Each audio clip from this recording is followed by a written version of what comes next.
बात करते हैं नेमिनाथ, जो कि आबू में है। नेमिनाथ प्रशस्ति 1230 ईस्वी का। आबू के पास देलवाड़ा गांव के नेमिनाथ मंदिर में यह प्रशस्ति मंदिर के निर्माता तेजपाल द्वारा लगवाई गई थी। इस प्रशस्ति में आबू, सिंध, मारवाड़, मालवा व गुजरात के कुछ क्षेत्रों पर शासन करने वाले परमार वंशीय राजाओं की उपलब्धियों के साथ साथ वास्तुपाल व तेजपाल के वंशों का भी विवरण है। लेख में उस समय की आर्थिक, धार्मिक और प्रशासनिक राजनीतिक व्यवस्था की जानकारी मिलती है।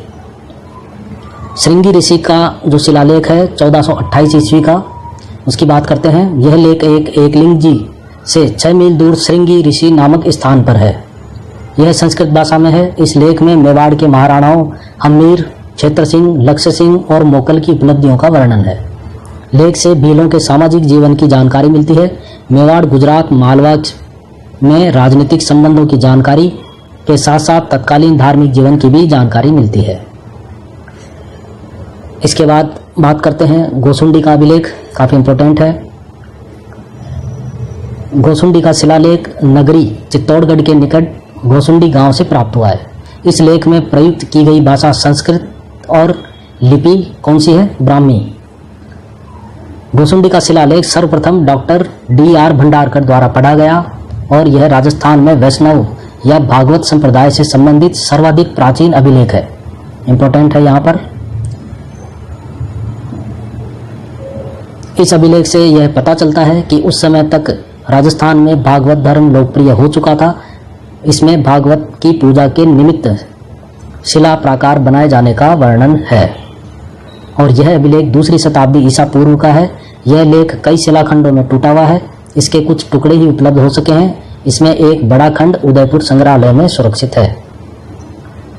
इस लेख में संकर्षण और वासुदेव के पूजागृह के चारों ओर पत्थरों की 4 दीवारी बनाने और गजवंश के सर्वतात द्वारा अश्वमेध यज्ञ करने का उल्लेख है।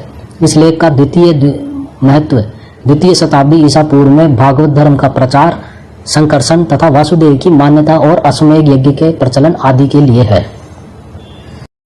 रणकपुर प्रशस्ति 47 पंक्तियों का यह लेख रणकपुर के चौमुखा मंदिर के स्तंभ पर अंकित है। यह संस्कृत व नागरी लिपि में है। इस शिलालेख में ब्रह्मा रावल से लेकर कुंभा तक के अनेक शासकों का वर्णन है।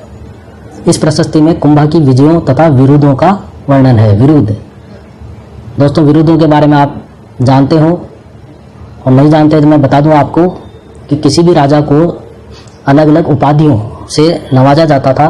उन उपाधियों को कहते थे विरुद्ध। जैसे कुंभा को हाल गुरु, दान गुरु, इस प्रकार अलग अलग कई उपाधियां दी गई है। इन्हें विरुद्ध कहते हैं। बात करें कीर्ति स्तंभ प्रशस्ति की।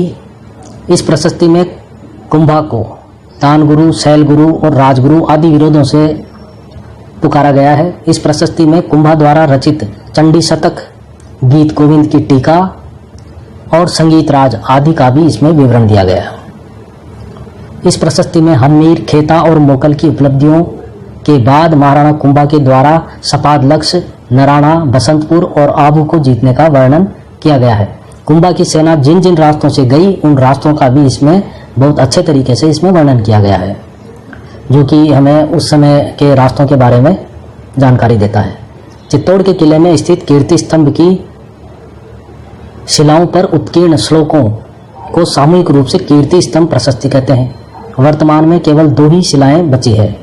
कीर्ति स्तंभ प्रशस्ति 1460 ईस्वी की है। दोस्तों यहाँ पर देखिए बार बार एक शब्द आ रहा है प्रशस्ति। तो शिलालेख और प्रशस्ति में क्या डिफरेंस है? कोई खास नहीं है। प्रशस्ति उसे कहते हैं जिसमें किसी एक खास राजा की प्रशंसा की गई हो, उसकी उपलब्धियों का वर्णन हो।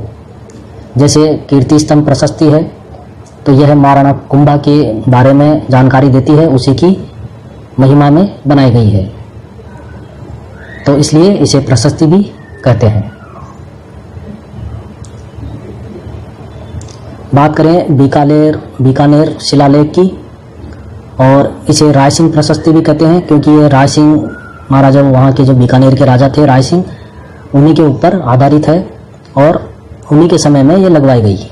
और इसका जो काल है 1594 ईस्वी है और इसके रचयिता जो थे जैन मुनि जैता, बीकानेर का जो किला है उसका जो मुख्य द्वार है, मुख्य द्वार के बिल्कुल पास में साइड में यह प्रशस्ति लगी हुई है और यह राय सिंह के काल की है। इसमें बीकानेर के दुर्ग के निर्माण की जानकारी दी हुई है और इसमें बीकानेर के जो राठौड़ शासक हुए हैं, राव बीका से लेकर और राय सिंह तक के जितने भी राजा हुए हैं, लगभग सभी का इसमें वर्णन है। और विशेषकर इसमें राय सिंह के बारे में ज़्यादा बताया गया है।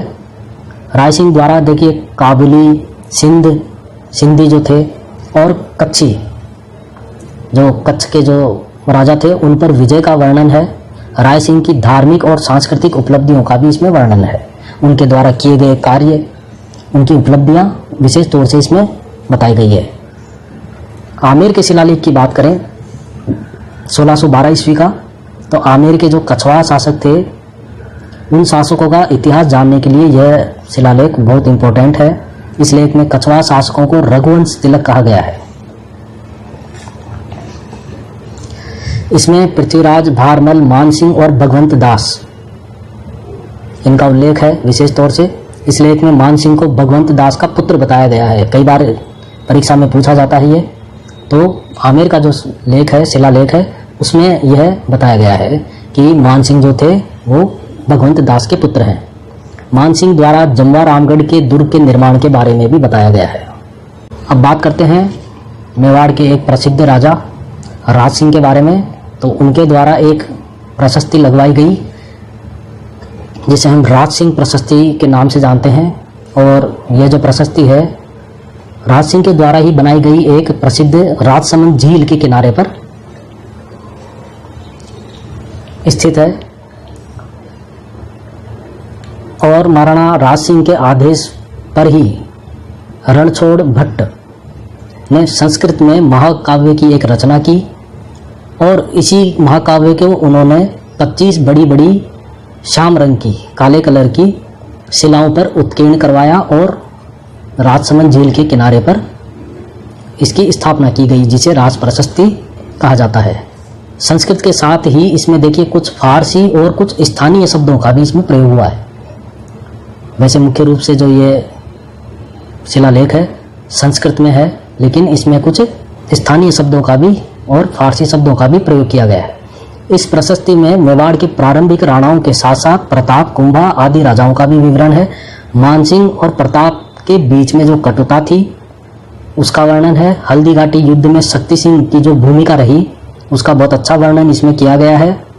तथा अमर सिंह और जहांगीर के बीच में जो संधि हुई उसका वर्णन भी इसमें है। और कर्ण सिंह और शाहजहां की जो मैत्री थी उसका वर्णन है। और साथ ही राज सिंह के जो कार्य थे, जो सार्वजनिक कार्य, जनता की भलाई के लिए उन्होंने बहुत सारे काम किए, उन सभी कार्यों का इसमें अच्छा वर्णन दिया गया है। उनके द्वारा जो पुण्य कार्य किए गए और साथ में जो उनकी विजयें थी उनका भी इसमें वर्णन किया गया है।